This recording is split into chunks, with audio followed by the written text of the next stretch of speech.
दोस्तों, हमारे सनातन धर्म में 33 कोटि देवी देवताओं की पूजा की जाती है। इन सब में से हनुमान जी को सर्वश्रेष्ठ देवता माना जाता है। हनुमान जी हिंदू धर्म के एक ऐसे देवता हैं जिन्हें उनकी शक्ति, पराक्रम और ब्रह्मचर्य के लिए जाना जाता है। दोस्तों, हमारे हिंदू धर्म की पौराणिक कथाओं में ज्यादातर सभी देवताओं की मृत्यु के बारे में जरूर बताया गया है, लेकिन हनुमान जी एक ऐसे देवता हैं जिनकी मृत्यु का कहीं कोई उल्लेख नहीं होता, ना ही किसी धार्मिक ग्रंथ या पौराणिक कथा में इसका विवरण मिलता है। रामायण के अनुसार हनुमान जी को 7 चिरंजीवियों में से एक माना जाता है। यह इसलिए क्योंकि जब वे माता सीता से मिलने लंका गए थे तो माता सीता ने उन्हें चिरंजीवी होने का आशीर्वाद दिया था। इसके अलावा कहा जाता है कि जब प्रभु श्री राम अपने जीवन के आखिरी समय में अपनी शरीर को त्याग रहे थे, तब उन्होंने भी हनुमान जी को वचन दिया था कि वे समय के अंत तक जीवित रहकर अपने भक्तों की सहायता करेंगे। अब दोस्तों, रामायण के इन तथ्यों को याद रखते हुए यह कहना बिल्कुल गलत नहीं होगा कि हनुमान जी आज भी इस पृथ्वी पर मौजूद हैं। इसीलिए हम आज आपको हनुमान जी की मौजूदगी के कुछ ऐसे रहस्यों के बारे में बताने वाले हैं जिनसे शायद बहुत से लोग अवगत नहीं हों।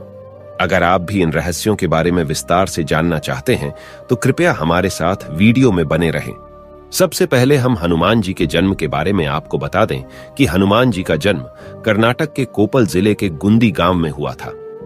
यह स्थान वही है जिसे रामायण काल में किष्किंधा नाम से जाना जाता था, और पौराणिक कथाओं के अनुसार हनुमान जी का जन्म भगवान श्री राम के जन्म से पहले ही हो गया था। भगवान श्री राम का जन्म 5114 ईसा पूर्व अयोध्या में हुआ था, और हनुमान जी का जन्म चैत्र मास की शुक्ल पूर्णिमा के दिन हुआ था। वैसे तो धार्मिक ग्रंथों के अनुसार हनुमान जी वानर राज केसरी और माता अंजनी के पुत्र थे, लेकिन कहा जाता है कि माता अंजनी का विवाह होने के कई साल बाद भी उन्हें कोई संतान नहीं हुई थी, तो पवन देव ने माता अंजनी को पुत्र प्राप्ति का आशीर्वाद दिया था, और इसी आशीर्वाद से माता अंजनी को हनुमान जैसा बलशाली पुत्र प्राप्त हुआ था। पवन देव के इसी आशीर्वाद के कारण हनुमान जी को पवन पुत्र के नाम से भी जाना जाता है। इसके अलावा दोस्तों, हनुमान जी को भगवान शिव का 11वां रुद्र अवतार भी कहा जाता है। कलयुग में हनुमान जी के निवास स्थान के संबंध में श्रीमद् भागवत पुराण के अनुसार कहा जाता है कि जब द्वापर युग बीतने के बाद कलयुग की प्रारंभिक अवस्था आई तो हनुमान जी ने एक पर्वत को अपने आवास का स्थान बना लिया था। जी हां दोस्तों, हम गंधमादन पर्वत की बात कर रहे हैं। आपको बता दें कि गंधमादन पर्वत एक छोटा सा पर्वत है जो कैलाश पर्वत के उत्तर दिशा में स्थित है, और यह पर्वत हनुमान जी के आवास क्षेत्र के रूप में माना जाता है, और फिलहाल अभी यह तिब्बत के क्षेत्र में आता है। अगर आप इस पर्वत पर यात्रा करने की सोच रहे हैं तो हम आपको बता दें कि इस पर्वत तक पहुंचने के 3 मुख्य रास्ते हैं। पहला रास्ता नेपाल से होकर मानसरोवर तक जाता है, दूसरा रास्ता भूटान के पहाड़ी क्षेत्र से होकर जाता है, और तीसरा रास्ता चीन के पहाड़ी क्षेत्र से गुजरता है और गंधमादन पर्वत तक पहुंचता है। दोस्तों, गंधमादन पर्वत पर एक मंदिर भी स्थित है जिसमें हनुमान जी की मूर्ति के साथ साथ श्री राम जी की मूर्ति भी विराजमान है। दोस्तों, क्या आपने कभी यह सोचा है कि हनुमान जी ने गंधमादन पर्वत को अपने निवास के रूप में क्यों चुना? ऐसा माना जाता है कि जब भगवान श्री राम के कार्यकाल का समापन हो चुका था, तब उन्होंने और सीता माता ने वापस बैकुंठ लोक जाने का निर्णय लिया। इसके बाद जब भगवान श्री राम वापस बैकुंठ लोक जाने के लिए सरयू नदी पर अपने शरीर का त्याग करने आए तो उन्होंने हनुमान जी को यह वरदान दिया कि वे इस धरती पर समय के अंत तक जीवित रहेंगे, और साथ ही यह आदेश दिया कि वे कलयुग के अंत तक इसी स्थान पर रहकर अपने भक्तों की सहायता करेंगे। दोस्तों, आपको यह बता दें कि हनुमान जी से पहले भी परशुराम, कृपाचार्य और ऋषि कश्यप जैसे कई महान ऋषि इसी स्थान पर तपस्या कर चुके थे। इस कारण हनुमान जी ने भी अपनी तपस्या के लिए गंधमादन पर्वत को चुना था। महाभारत के अनुसार बताया जाता है कि त्रेता युग के बाद जब हनुमान जी गंधमादन पर्वत पर रह रहे थे, तब उस समय 5 पांडव द्रौपदी के साथ अपना वनवास गुजार रहे थे। वनवास के दौरान जब भीम अपनी पत्नी द्रौपदी के लिए कमल के फूल लेने तालाब के पास जा रहे थे तो हनुमान जी उस रास्ते पर पहले से ही लेटे हुए थे, और हनुमान जी की पूंछ पूरे रास्ते को घेरे हुई थी।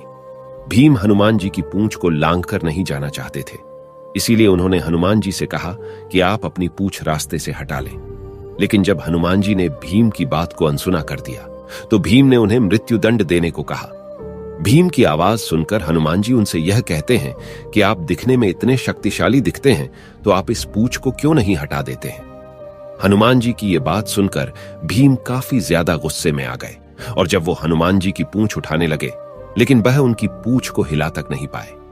भीम का घमंड टूटने के बाद उन्हें यह तो समझ में आ चुका था कि उनके सामने कोई मामूली वानर नहीं है, और जब भीम ने हनुमान जी से अपने असली रूप में आने को कहा तो हनुमान जी ने भीम को दर्शन देकर उन्हें अपना आशीर्वाद दिया। अब आपको बताते हैं कैमरे में कैद हुई हनुमान जी की असली तस्वीर के बारे में।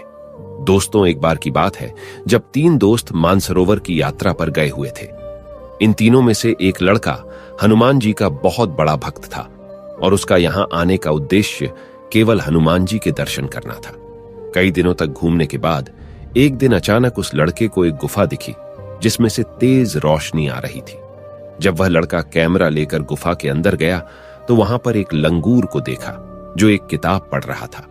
जैसे ही उस लड़के ने लंगूर की फोटो खींची, तुरंत ही उस लड़के की रहस्यमय तरीके से मौत हो गई। ऐसा कहा जाता है कि इस तस्वीर में वह लंगूर कोई और नहीं बल्कि हनुमान जी थे और वे अपने हाथों में रामायण लेकर पढ़ रहे थे। दोस्तों, रामायण के अनुसार जब रावण माता सीता का अपहरण करके उन्हें लंका ले गया था तो हनुमान जी को माता सीता की खोज करने के लिए समुद्र पार करना पड़ा था। कहा जाता है कि जब हनुमान जी ने समुद्र को पार करने के लिए अपना विशाल रूप धारण किया था, तब उन्होंने समुद्र पर छलांग लगाने के लिए अपना पहला कदम जहां रखा था उस जगह पर उनके बड़े बड़े पैरों के निशान बन गए थे। और दोस्तों, हनुमान जी के पैरों के निशान आज भी आंध्र प्रदेश के अनंतपुर जिले में मौजूद हैं, जिन्हें हनुमान पद के नाम से जाना जाता है। आपको यह जानकर बहुत आश्चर्य होगा कि श्रीलंका में हर 41 साल बाद हनुमान जी दर्शन देते हैं।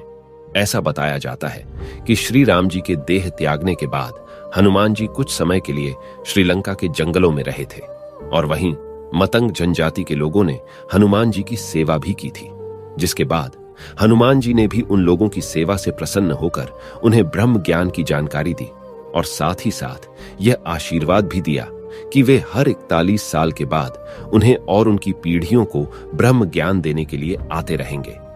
एक रिपोर्ट के मुताबिक बताया गया है कि हनुमान जी ने मतंग जनजाति के लोगों को अपने आखिरी दर्शन 27 मई साल 2014 को दिए थे और अब वो अगली बार साल 2055 में आएंगे। आपको जानकर आश्चर्य होगा कि चीन की संस्कृति में भी एक ऐसे देवता हैं जो हनुमान जी की तरह दिखते हैं और वे अपने हाथों में धातु की एक छड़ी यानी गदा लिए हुए हैं। आपको बता दें कि चीन के लोग इन्हें मंकी किंग के नाम से जानते हैं, जो कि हनुमान जी की तरह हवा में उड़ सकते थे और अपनी शक्तियों से राक्षसों का विनाश करते थे। चीन और भारत के देवता में कई समान गुण होने के कारण इतिहासकारों का मानना है कि मंकी किंग कोई और नहीं बल्कि हनुमान जी हैं। और दोस्तों, अगर आपने रामायण देखी होगी तो आप जानते होंगे कि हनुमान जी हमेशा ही अपने साथ सोने के गदा लिए रहते थे और हाल ही में कुछ समय पहले श्रीलंका में भी खुदाई के दौरान सरकार को एक विशालकाय गदा देखने को मिली थी। आपको बता दें कि इस गदा का वजन 2000 किलो से भी ज्यादा था और यह पूरी की पूरी सोने से बनी हुई थी। पुरातत्व विभाग के लोगों का ऐसा मानना है कि यह विशालकाय गदा हनुमान जी की हो सकती है। तो दोस्तों, क्या आपने कभी सोचा है कि अगर हम चाहें तो हनुमान जी के साक्षात दर्शन भी पा सकते हैं? काल तंतु कार्य चरंती एनर मरिष्णु निर्मुक्तेर कालेत्वम अमृष्णु, यह एक ऐसा मंत्र है जिसे हनुमान जी ने मतंग आदिवासियों को दिया था और इस मंत्र के जाप से हनुमान जी के दर्शन किए जा सकते हैं। हालांकि इस बात का कोई वैज्ञानिक प्रमाण नहीं है, तो दोस्तों, ये थे हनुमान जी के बारे में कुछ ऐसे रहस्य जिन्हें जानने के बाद आपको भी अवश्य यकीन हो गया होगा कि हनुमान जी आज भी इस धरती पर मौजूद हैं। जाने से पहले वीडियो को लाइक जरूर करें और कमेंट में जय हनुमान लिखना ना भूलें और ऐसी ही और वीडियोज के लिए चैनल को सब्सक्राइब करके बेल नोटिफिकेशन को भी जरूर ऑन कर लें। आज के लिए बस इतना ही। हर हर महादेव।